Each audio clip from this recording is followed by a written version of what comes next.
My final question is, if you had to describe yourself in one word, what would it be? Kind person.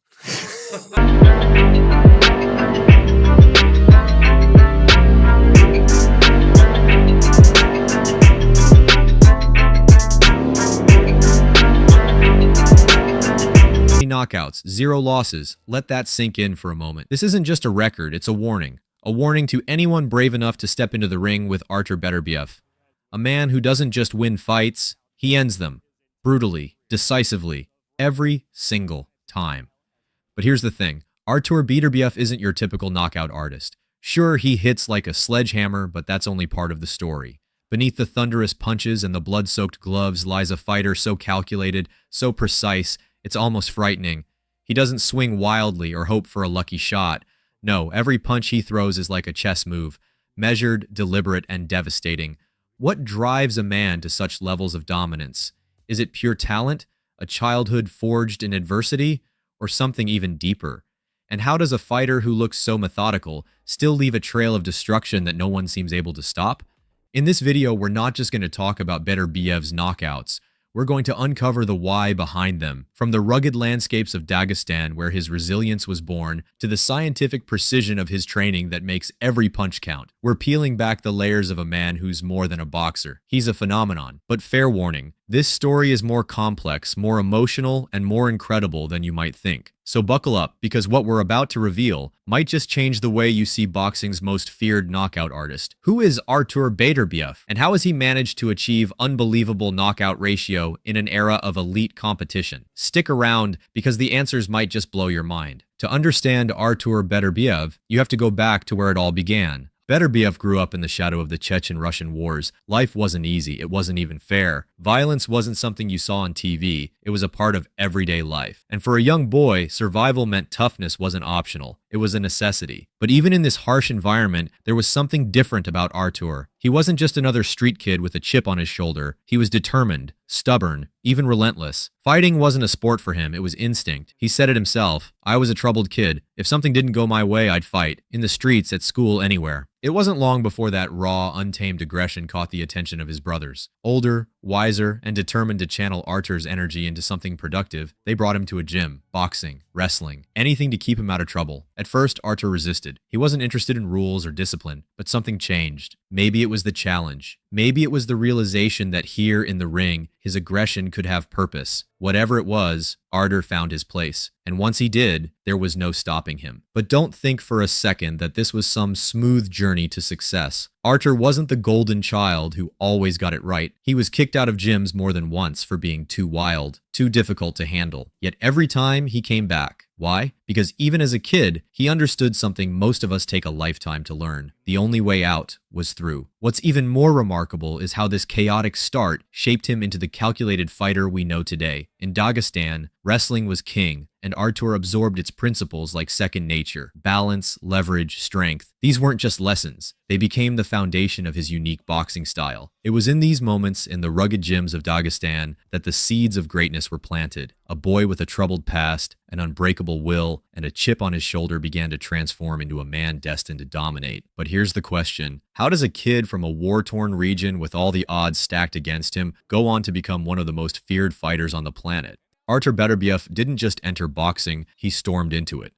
By the time he reached the amateur ranks, it was clear. This wasn't a fighter who relied on luck or brute strength. He was a tactician, a student of the sport, and a relentless competitor. His amateur record? A jaw-dropping 295 wins to just 5 losses. Let that sink in. But raw numbers only tell part of the story. What set Beterbiev apart was the way he fought. He didn't just beat his opponents, he dismantled them, piece by piece, punch by punch. It wasn't flashy, but it was devastatingly effective. And it all came from his roots in the Soviet boxing system. Now, if you know anything about Soviet boxing, you know it's not for the faint of heart. It's a system that drills discipline, precision, and fundamentals into its fighters from day one. Every move is deliberate, every punch calculated. And for Artur, this wasn't just training, it was transformation. But even with all his success, Beterbiev's amateur career wasn't without its heartbreaks. His dream? Olympic gold. The ultimate validation for any boxer in the amateur ranks. But twice. First in 2008 and again in 2012, that dream slipped through his fingers, both times at the hands of a future boxing legend, Alexander Usyk. For most fighters, losing to the same opponent twice would be a crushing blow, but not for Artur. If anything, those losses lit a fire inside him. He didn't dwell on what could have been. Instead, he focused on what would be. It wasn't just the losses, though. Tragedy struck outside the ring, too. The death of his father in a car accident shook Artur to his core. It was his father who had always believed in him, who had supported his journey. Losing him could have derailed everything, but instead, it became another reason to push forward. And push forward he did. In 2013, Beterbiev made a life-changing decision. He turned professional and moved to Montreal, Canada, to train under the renowned Mark Ramsey. It was a bold move, leaving behind everything he knew to chase a dream that wasn't guaranteed. But here's where the story gets even more interesting. For many amateurs, the transition to the professional ranks is a struggle. The pace is different, the stakes are higher, and the pressure can break even the best. Not Artur Beterbiev. From his very first professional fight, it was clear. This was a man built for the pros. His punches carried more weight, his footwork was sharper, and his ability to break opponents down became even more refined. Under Ramsey's guidance, Beterbiev didn't just adapt to the professional game, he thrived in it. And it wasn't long before the boxing world started to take notice. With each fight, Beterbiev's legend grew. His opponents weren't just losing, they were being destroyed. His knockout streak was more than a record. It was a statement, a warning. But what makes a fighter like Beterbiev so dangerous? How did he take the lessons of his amateur career and transform into one of the most feared knockout artists of all time? In the next section, we'll break down the science behind his power, his precision, and the unrelenting pressure that leaves his opponents with nowhere to hide. Artur Beterbiev's opponents all start with the same look in their eyes: confidence. They've trained hard, studied his fights, and convinced themselves they can handle his power. But as the rounds tick by, something changes. That confidence fades, replaced by something no fighter ever wants to feel in the ring. Because with Beterbiev, it's not a matter of if he's going to hurt you. His knockouts aren't about wild, reckless swings. No, Beterbiev's power is calculated, deliberate, and terrifyingly efficient. Watching him fight is like watching a master craftsman at work. Every movement has a purpose. Every punch is part of a bigger plan. Take his jab, for example. Most fighters use their jab to keep distance or probe for openings. Not Beterbiev. His jab is a weapon. They call it the shotgun jab for a reason, because it lands with the force of a straight right hand. He doesn't just throw it to keep his opponent guessing. He uses it to control the ring, disrupt rhythm, and set up his next move. But the jab is only the beginning. Once Beterbiev has his opponent where he wants them, he unleashes his signature combinations. And it's here that his real brilliance shines. He doesn't rely on predictable patterns or pre-planned sequences. Instead, he adapts in real time, reading his opponent's reactions like a book. When they guard high, he punishes the body with brutal hooks. When they drop their hands, he fires devastating uppercuts. And when they try to escape, his footwork cuts them off, trapping them in the worst possible place. What makes all of this even more dangerous is his balance. No matter how hard he's pressing forward or how much pressure he's applying, Beterbiev never overcommits. He's always perfectly positioned, weight evenly distributed, ready to attack or defend in an instant. It's a level of control that most fighters can only dream of. And then there's the reverse 1-2, a move that's become one of his trademarks. He lands a hard right hand, but instead of resetting to his orthodox stance, he shifts forward, stepping into a southpaw position. From there, he follows up with a crushing left hand, completely overwhelming his opponent. It's a subtle but devastating technique that perfectly blends power and unpredictability. But perhaps the most intimidating part of Beterbiev's style is his mindset, almost surgical in his approach. He doesn't waste punches. He doesn't get frustrated. He waits, studying his opponent, slowly breaking them down. And when the moment comes, when he sees that opening, he pounces. In the next section, we'll take an even closer look at the tools in his arsenal, his legendary punching power, his unique training methods, and the raw physical strength that sets him apart from everyone else in the sport. What makes Artur Beterbiev so terrifying? Is it his raw power, his relentless pressure, or is it something else entirely? The truth is, Beterbiev isn't just strong. He's built differently. His power doesn't come from wild swings or raw aggression. It comes from precision, timing, and a foundation forged in Dagestan's wrestling culture. And here's the scariest part. He never overextends, never rushes. His movements are small, deliberate, economical. He's like a predator, closing in step by step until it's too late. But how does a fighter like Beterbiev maintain this level of dominance? How does he stay one step ahead of every opponent? Artur Beterbiev isn't just another champion, he's a phenomenon. In an era filled with elite fighters, no one else has managed a 95% knockout ratio. That's not luck, it's dominance. Outside the ring, Beterbiev is a devoted husband and father, a quiet man who values family over fame. But once he steps into the ring, everything changes. He transforms into a force of nature, someone who doesn't just fight to win, he fights to finish. But here's the question everyone's asking. Can anyone stop him? Or is Beterbiev destined to retire as the undefeated knockout king? As his career continues, one thing is certain. Artur Beterbiev isn't just the best of this era. He might just be the best we've ever seen. And yet, Beterbiev remains grounded. He doesn't talk trash or chase fame. He lets his fists do the talking, and they speak volumes. In every fight, he carries the lessons of his past: resilience, discipline, and a refusal to quit. So, is Artur Beterbiev the best knockout boxer of our era? The answer isn't just in the stats. It's in the way he fights, the way he wins, and the way he inspires. Want more stories of boxing's greatest legends? Hit that like button, share this video, and don't forget to subscribe. The next legend might already be waiting for their moment, and we'll be here to tell you all about it.